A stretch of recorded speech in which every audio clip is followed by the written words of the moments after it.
बालेश्वर जिला बालियापाड़ ब्लॉक अंतर्गत लंगेश्वर ग्रामर बासिंदा होउछन्ती विष्णुप्रद बेहेरा। दिन थिला घरोई बस रे ड्राइवर भाबे चाकरी करी जीविका निर्वाह करुथिले। हेले विधिर विधान थिला अलगा। 4 वर्ष तले हठात विष्णुपदक आखि फुलिबा आरंभ होई किछि दिन पर गोटिए आखि संपूर्ण नष्ट होइथिया बेले अन्य आखिटुकु जमा देखा जाउ नै। तेणु संपूर्ण अंध पाल्टी जाइछन्ती विष्णुपद। कोनोसी गाड़ी मालिक एबे आ तांको गाड़ी चलाइबाकू डाकु नाहंती। दिने शह शह लोकंकु बस रे बसाई ड्राइविंग करी नै जाउथिया विष्णुपद एबे अन्यर सहारा पाई चलाबुला करुछन्ती। गोटिए पटे विष्णुपद अंध थिबा बेले तांको पत्नी एबे कर्कट रोग रे पीड़ित। सेपटे सुकांतिक चिकित्सा पई समस्त जमी एवं तांकर आशापत्र बिक्री कर सारिछन्ती तांको स्वामी। अर्थ अभावरु मध्य तांकर 2 पिलांको पाठपढ़ा मध्य संपूर्ण रूपे बंद होई जाइछि। एई गरीब परिवार स्त्रीर जीवन बंचाइबा पई अंध स्वामी जनकु केही बदान्य व्यक्ति किंबा प्रशासन सहायता पई आकुल निवेदन करछन्ती विष्णुप्रद। तेबे गरीब परिवार को जदि प्रशासन रहिया पई घर एवं कर्कट आक्रांत स्त्रीर चिकित्सा पई अर्थर व्यवस्था करि पारन्ते ताहाले 2 जनक जीवन बंची जीवा सहित पिला माने मध्य भल पाठ पढ़ी पारन्ते।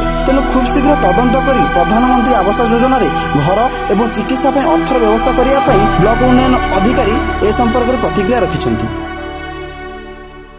स्वामी गाड़ी चलिने घर चले स्वामी को आँखि की हठात किस आँखि की देखला नहीं 4-5 वर्ष घर बसी रही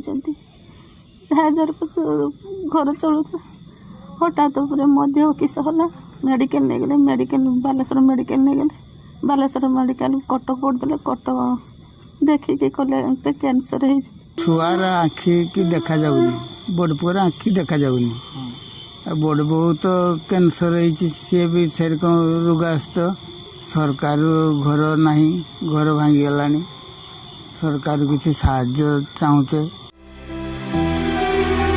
बालेश्वर जगन्नाथ गिरी रिपोर्ट कोणार्क टीवी।